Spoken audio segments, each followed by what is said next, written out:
Moses and the burning bush. Exodus 2:23-4:14. It must have been a great change in the life of Moses, after he had spent 40 years in the palace as a prince, to go out into the wilderness of Midian, and live there as a shepherd. He saw no more the crowded cities, the pyramids, the temples of Egypt, and the great river Nile. For 40 years Moses wandered about the land of Midian with his flocks, living alone, often sleeping at night on the ground, and looking up by day to the great mountains. He wore the rough skin mantle of a shepherd, and in his hand was the long shepherd's staff. On his feet were sandals, which he wore instead of shoes. But when he stood before an altar to worship God, he took off his sandals.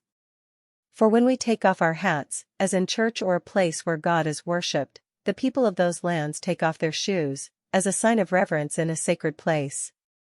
Moses was a great man, one of the greatest men that ever lived. But he did not think himself great or wise. He was contented with the work that he was doing, and sought no higher place. But God had a work for Moses to do, and all through those years in the wilderness God was preparing him for that work. All through those years, while Moses was feeding his flock in Midian, the people of Israel were still bearing heavy burdens and working as slaves in Egypt, making brick and building cities. The king who had begun the hard treatment of the Israelites died, but another king took his place, and was just as cruel. He was called by the same name, Pharaoh, for this was the name given to all the kings of Egypt. One day, Moses was feeding his flock on a mountain, called Mount Horeb. This mountain was also called Mount Sinai, and is spoken of by both names in the Bible. On the mountain Moses saw a bush which seemed to be on fire. He watched to see it burn up, but it was not destroyed, though it kept burning on and on. And Moses said to himself, I will go and look at this strange thing, a bush on fire, yet not burning up. As Moses was going toward the bush, he heard a voice coming out of the bush, calling him by name, Moses, Moses. He listened, and said, Here I am. The voice said, Moses, do not come near, but take off your shoes from your feet, for you are standing on holy ground. So Moses took off his shoes, and came near to the burning bush. And the voice came from the bush, saying, I am the God of your father, the God of Abraham, and of Isaac, and of Jacob.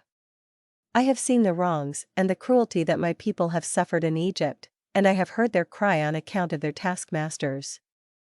And I am coming to set them free from the land of the Egyptians, and to bring them up to their own land, the land of Canaan, a good land. Come, now, and I will send you to Pharaoh, the king of Egypt, and you shall lead out my people from Egypt. Moses knew what a great work this would be, to lead the Israelites out of Egypt, from the power of its king. He dreaded to take up such a task, and he said to the Lord, O Lord, who am I, a shepherd here in the wilderness, to do this great work, to go to Pharaoh, and to bring your people out of Egypt? It is too great a work for me. And God said to Moses, Surely I will be with you, and will help you to do this great work. I will give you a sign of my presence with you. When you have led my people out of Egypt, you shall bring them to this mountain, and they shall worship me here. And then you shall know that I have been with you. And Moses said to God, When I go to the children of Israel in Egypt, and tell them that the God of their fathers has sent me, they will say to me, Who is this God? What is his name? For they have suffered so much, and have sunk so low, that I fear they have forgotten their God.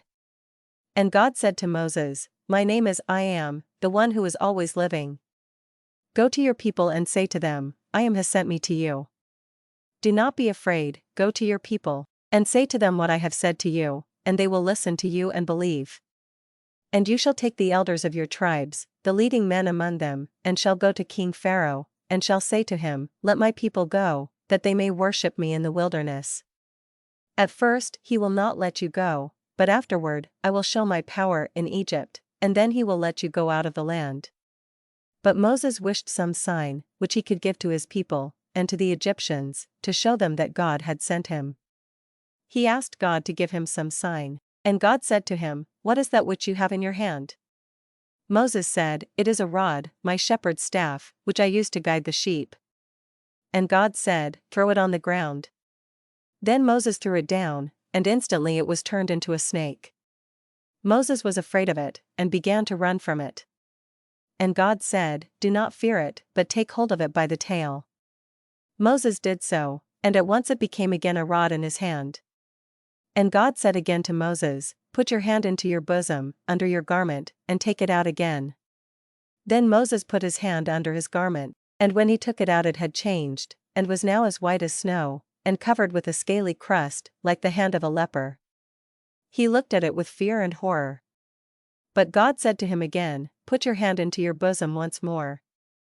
Moses did so, and when he took it out, his hand was like the other, and no longer like a leper's hand. And God said to Moses, "When you go to speak my words, if they will not believe you, show them the first sign, and let your rod become a snake, and then a rod again.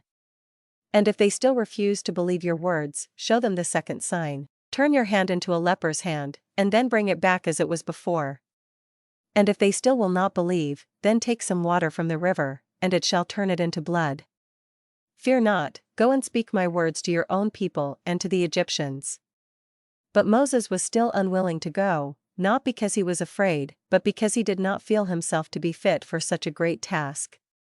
And he said to the Lord, "O Lord, you know that I am not a good speaker, I am slow of speech, and cannot talk before men." And God said, "Did not I the Lord make man's mouth? Go, and I will be with your lips, and will teach you what to say." But Moses still hesitated, and he said, "O Lord, choose some other man for this great work, I am not able to do it." And God said, "You have a brother, whose name is Aaron. He can speak well. Even now he is coming to see you in the wilderness. Let him help you, and speak for you. Let him do the speaking, and show the signs which I have given you." At last Moses yielded to God's call. He went from Mount Sinai with his flocks, and took them home to Jethro his father-in-law, and then he went toward Egypt, and on the way he met his brother coming to see him. Then the two brothers, Moses and Aaron, came to the elders of Israel in the land of Goshen. They told the people what God had said, and they performed before them the signs which God had given. And the people said, "God has seen all our troubles, and at last he is coming to set us free." And they were glad, and gave thanks to God who had not forgotten them, for God never forgets those who call upon him. Please like, share, or subscribe to our channel. Thank you, and may God bless you.